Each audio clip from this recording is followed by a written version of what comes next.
nhớ xuống nữa ta xin nó đi mua họ lười lâu nè họ lười tao nó chế công ty của nó nè họ lười tao lúc công ty nó lười chế nó hiểu một chế nữa giờ sang thật ta rồi quá thật tăng kia nó quá gì tính là chúng tôi lâu tím mà sao thật ta lại lơ họ nó mà lòng bự chúng nhóc kia gì tỉnh mà nó nói tôi quá chụp lâu tỉnh chúng tôi sang cờ bơ lâu hơn chút ta lâu hơn mà cả tan gì một đứa cha chúng một đa này nữa mà sao biết chụp kim một chế thì anh chẳng ta đâu lúc đó phải đi khăn đủ rồi nhưng sẽ là nó chụp kim một chế thì lúc đó bố thì khăn đủ nó rồi này thế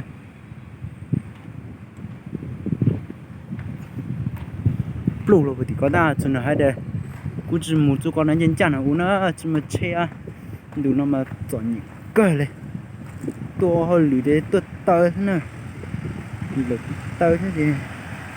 tôi còn tôi ta nên nó một cái tơi nó mà muốn nó tỏ phong mà thì muốn ít cái số kia mà một số kia nó mà tôi ta này ơ tôi hơi lười mà rất chán đủ ha tôi ta này ơ tôi lúc chúng ta đi sang ta này giờ thì có bênนู้chỉ mình sẽ không muốn thế thoát ta này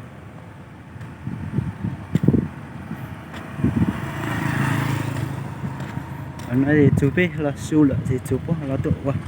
ít chẳng thì ha bây giờ là siêu nó thì mua cho họ tụ cái đi nhưng sẽ là chừng chụp kín này để cứ tao nó đang chẳng mỗi lúc chỉ cùng tin nó nữa lúc chỉ cùng tin nó thì nhiều lo sự rồi ta mà nhiều là nhặt trời rồi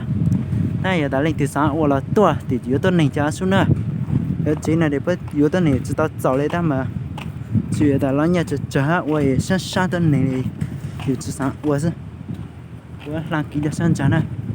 上了就上了哦哟到处那么多地方这个呢没啥公母到这哈公母问题呢公多到这多了到那么哟多经常不了这个的嘛他印章养印章的tuổi y tuổi bây giờ phú mà tất cả phải cho họ lựa nó này một chỉ là một mà thái nhân trang giải tỷ là nhiều quá thì ở một bây giờ phú mà một chỉ là chỉ giờ tha giang ha lọ giờ ta mua mà nói giờ cũng mua nó sẽ mà thì thời điểm một bao giờ phú nè ta cũng muốn chơi thì thời mình cho mua bây giờ chứ cho khỏi ta cũng giang in trang hơn nữa nhà ta bắt đầu mình chơi để có một cổ致富nữa có một cổ致富kinh nhở nó trên trang nó sao ta một cổ致富chơi hả mày một chỉ hả một cô đi cơ bây giờ chỉ nhau để nhau quá thì đó cô đi đu quá bữa thì mình tu vào mình bữa tiểu của nó sau là cho trong đó hoa mình rồi quá tụ bữa tiểu của nó để thâu giờ tụ cô đi bữa thì nó ha thâu giờ thì u rồi ha thâu giờ bữa thì u ha mình sẽ nó mua cho đang chỉ để đan thì nó không có phở đi ha nó hơi để phủ cho biết cho bao bờ muốn đi ta chú cũng tốt từ lên á cho hơi lún ha để bữa chính dân chỉ nó để chủ để mà đi từ đây cho lượt họ bê tiền chỉ cho mà đi từ đó cho lượt họ có bao tiền cẩu chứ mà đi từ đó cho lượt họ bao tiền nền cẩu thì con cú để lo lượt bao tiền nền cẩu họ bữa cho đây mà đi từ chứ lo lượt họ bê tiền chỉ cho y chỉ ở đây coi là bữa lượn đi tay rồi đây ban bề bữa chuẩn bị tới nó ít ban tôi lượn nhân làng ha bây giờ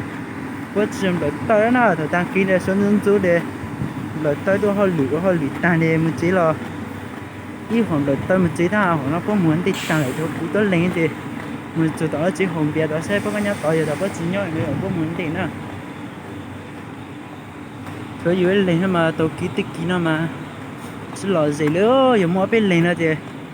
tàu ký một cái thay đua ha là gì nếu họ là một size gió ha nếu họ chẳng là dù họ chỉ cho 只穿哟，老么几把背的哈，只上了定只贼了，有多累嘛，有么嘛，有么经过来的嘛，有啥嘛，只该做几年假了了，么做几那真不路不tìm môn tu chứ, bây giờ chỉ để nhau đi cỡ họ nào mà mình thì chuột đều, mình sẽ nói bây giờ họ lựa bây giờ chỉ nó nữa, bây giờ chỉ cũng tì bên nó nữa, chỉ cũng tì nó để tu lụi dùng nó sẽ ta mà phải lấy phải mà cho lựa chỉ chân chân chỉ nó lên, tao bây mà sáng mà trông cực, nhờ ta bớt cho hổ cho, tôi này lừa nhân gian yêu hổ lừa sự hở mà. Mình sẽ nói cho nó lấy hột tàu lòng chỉ là su, ô cho nó có hay là mình lì hết su, chứ để chả hả nè, nó có tàu muối nè, lúc chỉ nó cho chơi điểm nhóm bên tàu luôn, chỉ này cho nó, sẽ không của mình sẽ bây giờ chơi này,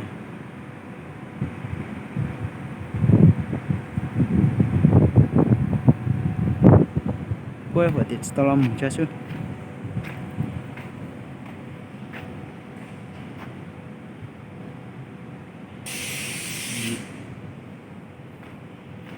Ôi giời. Ô. Đây bác bây giờ thì phan xe nè. Giờ nó ở tiếng Áp tao nó cũng thay ra các khu can ở từ tao kỹ tao nó thì cho dùng giờ bác bây giờ số. Ủa lúc gì bây giờ. Giờ số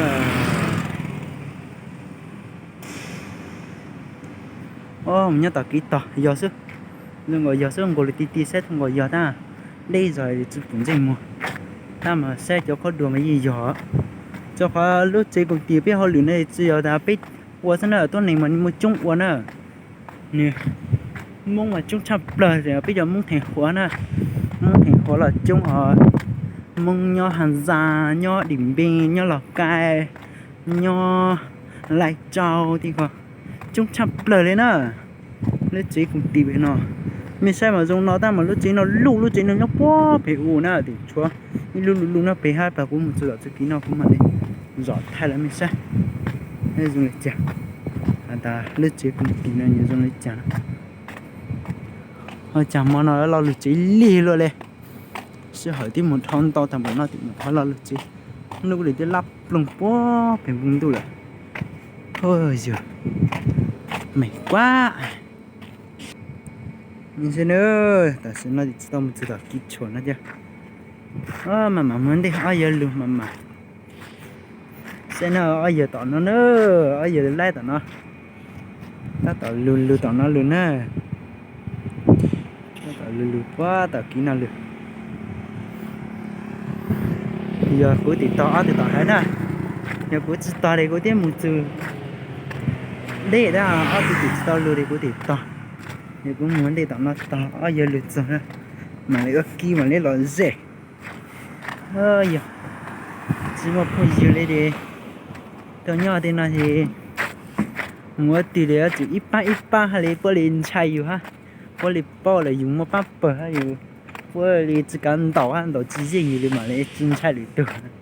chỉ một phần gì mà của chạy ha, lấy nó sẽ nó của thay nó sẽ của tao gìเลยจ้ะ